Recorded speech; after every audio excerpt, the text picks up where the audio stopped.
ñu ngi leen di nuyu di leen jaajëfal yéen ñi suivre chaîne bi di Xalaat TV ñu leen di dalalaat ci seen jàngatu bés bi. tey dañuy ñëw comme ni leen ko diggee woon ci benn bande organisée fii lañ koy artuwee di mettre en alerte population sénégalaise gépp bés bi réew mi di tàkk ci ñii lay bàyyeekoo benn muy conseil constitutionnel ak keneen di magistrat ni ñoom muy Antoine Félix Diome. tey dañuy ñëw ci naka la mafia bi organisé woo pour di def ay coup d'état institutionnel pour des intérêts personnels ay kër terrain neexal ak privilège tax na ñu nekk di tëgg un cocktail explosif boo xam ni bombe à retardement la bu kenn dul mucc. jamono yi nag buñ ne conseil constitutionnel ñu bari ci événement bi gën a récent la ñuy xalaat muy nangul bi ñu nangul liste titulaire Benno Bokk Yaakaar ci lu tegul fenn donte daañu taxaw ci poñ boobu noonu maanaam chaîne bi dox diggante conseil constitutionnel ak ministère de l'intérieur parce que réeroowuñu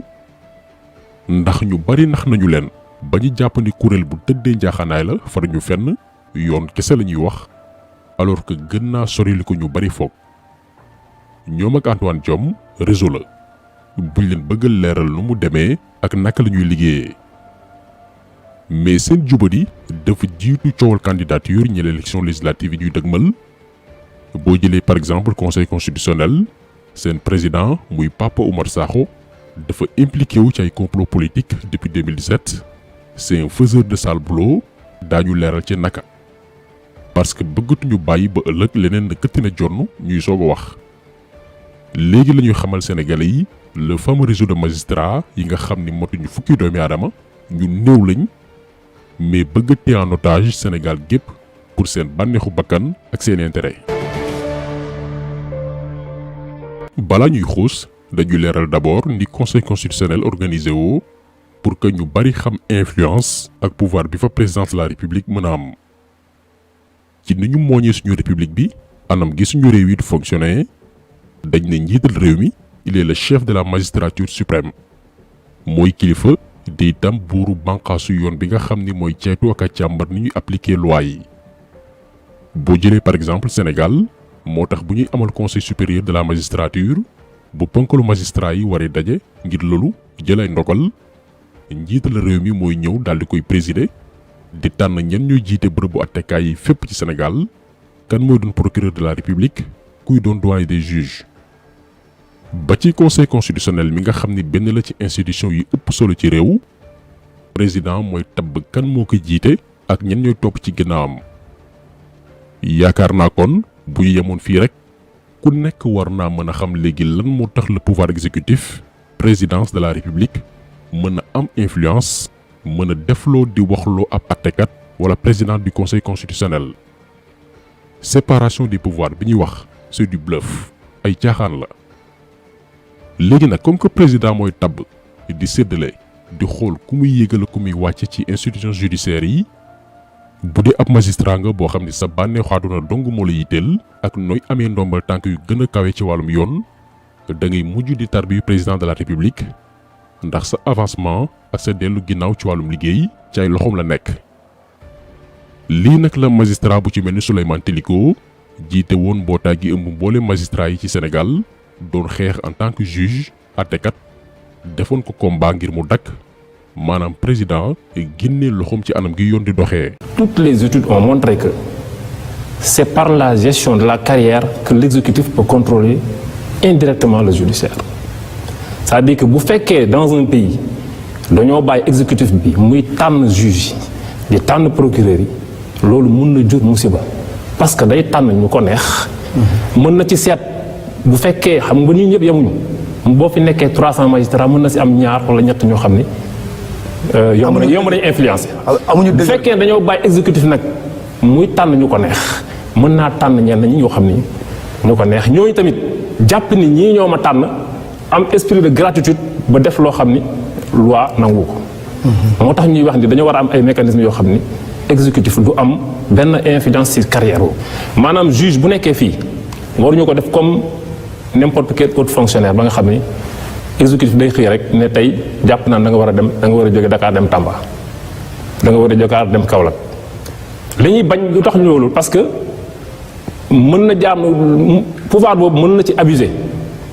nga dégg mën nga jël benn juge boo xam ne dafa indépendant jël benn décision bu neexul exécutif suba ñu tëbal ko loolu bu ñu ko yàggee def lu muy jur mooy tiitaange frilosité ci biir magistrat yi. bi juge Téliko di wax lii janvier 2018 la woon ñeenti at ci ginnaaw lim doon kaas muy par exemple boo di juge jël décision bu neexul nguur gi président ngir mën laa sanctionner dalay affecté ci région yi gën a sori zone yi nga xam ne ñoom la ñu gën a fàtte ci réew mi kenn faalewu leen foofu lañ lay yóbbu pour que doo jege yenn dossiers yu am solo yi nga xam ne ci ville yu mag yi comme Dakar Thiès lay xewee. en 2022 moom juge Souleymane Téliko lim doon kaas di ko ñaawlu la ko Macky Sall def ndax dafa mujj dem bay déranger nguur gi dañ ko affecté Tambacounda pour mu sori yenn dossiers yi diis yi nga xamante ni nguur gi def ci soxla benn attekat boo xam ne nooy neex la. lii moo xew ci bërëbu attekaayu Sénégal yi magistrat yi seen carrière dafa dépendre ci benn signature ak ndogalu benn jëmm muy président. ba tax na boo gëmul yàlla tuuti amalooy bañ imaan newul ci yow da ngay mujj doon marionnette di tarbiyu chef de l'état bu dee attekat nga war a juger ko bokk ci parti mbaa coalition pouvoir nga woyofal daal yi bu dee opposant ba activiste la nga diisal ko tëj ko ba damm caabi ji pour président kontaan ci yow ëllëg buy nommé waat yëgal say grade yokk sa ndooma tànk. ba ci tey conseil constitutionnel bii nekk di jouer le sale boulot seen président ak seen beneen membre bu ñu nommé le 26 juillet 2021 bi ñu génn dañu yàgg tarbi yu Macky Sall di dox ci ay waawam moo waral seeni nomination tey moo waral seen nekk biir conseil constitutionnel. bu ñu jëlee président du conseil constitutionnel muy Pape Oumar Sakho laata ndombal tànkam boobee ñu ko jox moo newoon premier président de la cour suprême banqaasu àttekaay bi nga xam ni mën nañ ni moo gën a kawe ci wàllum yoon. en mars 2015 moom Pape Oumar Sakho dafa dem retraite maanaam jeexal na dafa war a toog noppalu di fay ko pension am chaque weer toppatoo ay sëtam bu ñu soxlaa xalaatam ci réew mi jëm ci wàllum yoon laaj ko. mais comme que Macky Sall moom bu la bëggee yeew buum ci baat dalay jox loo xam ni xalaatoo ko woon moo xam ndombal tànk moo xam ci wàllum koom. léegi bi Pape Oumar Sakho retraité en mars 2015 Mamadou Badio Camara daal di koy remplacer ci bopp cour suprême daañu ñëw ci moom Mamadou Badio Camara ndax ci deal bi la bokk. ñetti weer lañ ci teg en juin 2015 Macky Sall jël Pape Oumar Sakho nommé ko président du conseil constitutionnel. donc góor gi moom ci xelam dafa jàpp ni dafa ameel njukkal Macky Sall da ko ameel bor bu mu ko war a fay ndax dafa retraité ñu teg ci ñetti weer ñu samp ko ci bopp benn ci institution yi ëpp solo ci réew mi jox ko salaire bu baax ay kër ki yeneen privilège muy gundaandaat. depuis jour bii nii lépp lu Macky Sall bëgg ci réew mi Pape Oumar Sakho xar na ci tànk tubéyam ndax dafa jàpp ni Macky Sall du ko ji teraanga. premier service bi Pape Oumar Sakho njëkk a rendre Macky Sall 2016 la woon ndax en 2012 Macky Sall ba muy campagne dafa ne woon bu faloo 5 ans lay def juróomi at. Si je suis élu pour 7 ans, je m'engage à n'exercer qu'un mandat de 5 ans. Et cette réforme qui limitera le nombre de mandats à 2 et la durée à 5 ans ne pourrait plus faire l'objet de modifications. Macky fallu dawul tuuti nguur gi commencé neex ci moom mu ne 5 ans yi mu waxoon ni lay def da ciy dellu ginnaaw wax waxet 7 ans lay def léegi dafay laaj conseil constitutionnel fekk boobu teg na fa Pape Oumar Sakho pour mu defal ko li bëgg. Pape Oumar Sakho ne ko waaw kay waroo sax def 5 ans 7 ans nga war a toog doxalaatal ñaari at. Macky génnaat def sorti ne conseil constitutionnel moo ma aay ma wàññi sama mandat def wax waxet lépp ci complicité Pape Oumar Sakho. Le Conseil constitutionnel considère que le mandat en cours au moment de l'entrée en vigueur de la loi de révision, dont la durée préalablement fixée dans le temps est par essence intangible. En 2017 ñaari at avant présidentielle 2019 projet bi moo ne woon éliminer képp kuy adversaire politique gu Macky Sall pour doo bokk. période boobu noonu Khalifa Sall nekkoon ci yoonu tournée nationale doon un candidat potentiel gannaaw résultat yi mu def Dakar en tant que maire. tàmbali am ay ambition. jamono ji la ñu yónnee ay inspecteur mairie bu Dakar pour caytu IGE moo mu ne woon liggéey boobu ba jébbal seen rapport ne mairie bu Dakar lu jiitu jamonoy ndem si yàlla Mamadou Diop yàlla na ko yàlla yërëm ñëw ci Pape Diop wàcc ci Khalifa Sall dafa am lu ñu naan caisse d'avance xaalis boo xam ne maire yi fa jaar yépp dañ leen ko doon jagleel pour ñu koy jëfandikoo ngir ay mbiru social dimbalay doomi aadama mbaa ay activité politique ak yu ni mel. rapport yi ba tey waxul ñu topp maire yi fa jotoon jaar yépp ci wàllum yoon déedéet dafa ne mën nañoo organiser waat ni ñu utiliser caisse boobu noonu anam gi ñu dépenser xaalis bi lii la inspecteurs yi wax. Macky Sall moo ci na coppet Khalifa Sall ne nañ ko topp. jamono yooyu Mamadou Diop mi ngi dund ne mi ngi seede ni maire yi fa jot a jaar yépp ba ci moom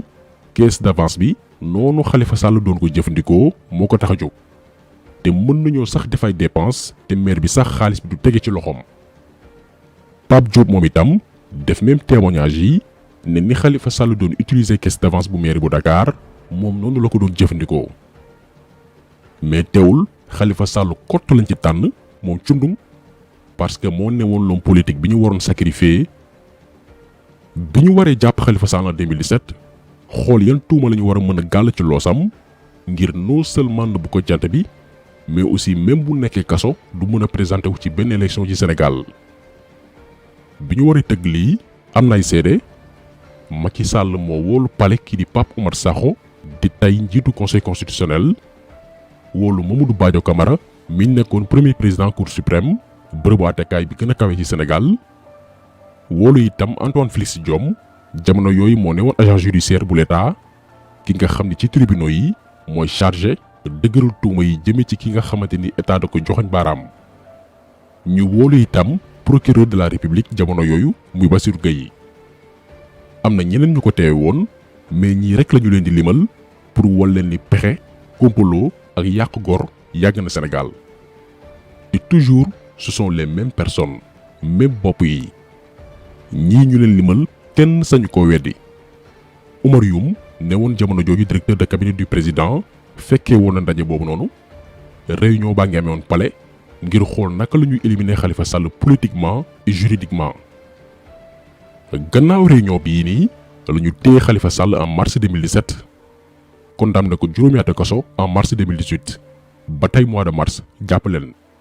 weer wu Macky Sall sopp lool ngir sacrifier doomi jàmbur. ñu xañ Khalifa Sall bokk ci présidentielle yu 2019 yi kan moo ko xañ loolee Pape Oumar Sakho mi demoon retraite Macky Sall daal di koy dekkilaat daal di koy recycler teg ko ci bopp conseil constitutionnel te mu war koo fay bor boobee maanaam di dox ci ay waawam ak i déetam. bi loolu passé il fallait que Macky Sall décorer maanaam sargal les faiseurs de sale boulot gannaaw mission d'élimination bi ñu ko defal. Antoine Félix Diome simple agent judiciaire bu état ñu propulsé ko defal ko promotion bombardé ko ak poste ministre de l'intérieur loo xam ne musul woon toog sax di ko xalaat mbaa di ko gént. biñ koy nommé ñëpp xamoon nañ ne amul woon xam-xam bi amul expérience bi amul la charisme d'ailleurs bi mu ñëwee fu mu dem def fa mbaa wax fa toj-toj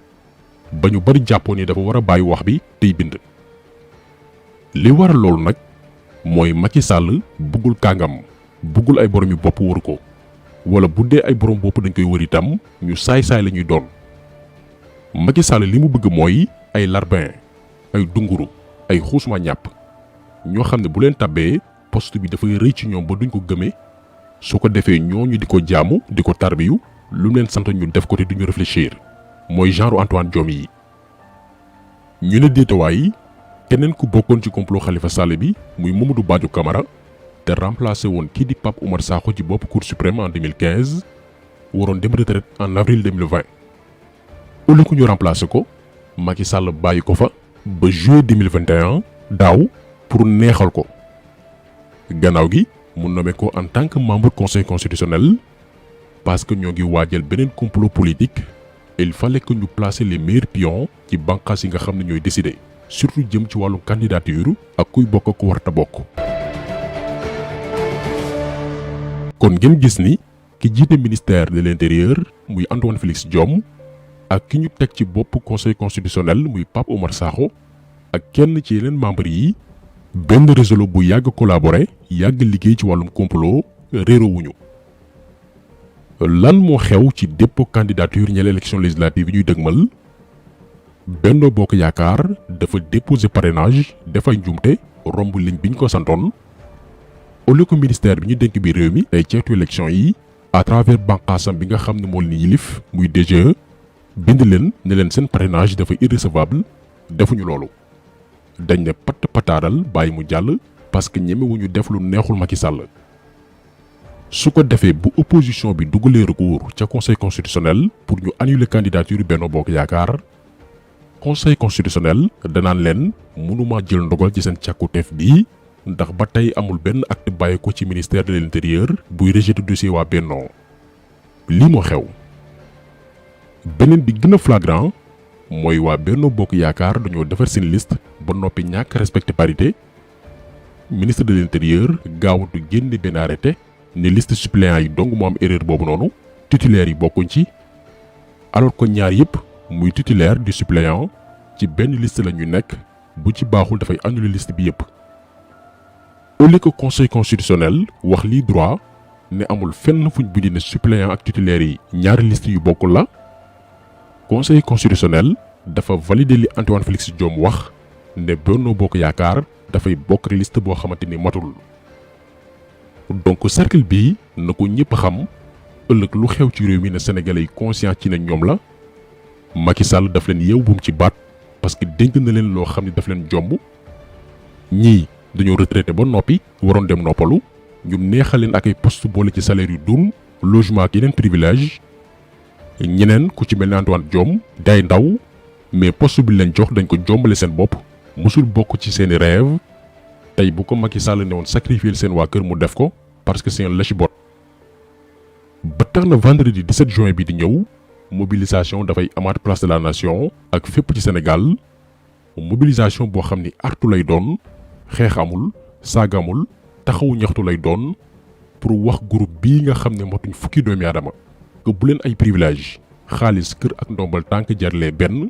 ñun suñu réew jar nañu téeméer ak lu ko raw Sénégal du ñu nangu benn mafia bu ndaw téye ko en otage. kon tax solo bi tey loolu la woon ñu ngi leen di gërëm di leen jaajëfal di leen di daj incha allah beneen yoon ci beneen jàngat jaa ngeen jëf.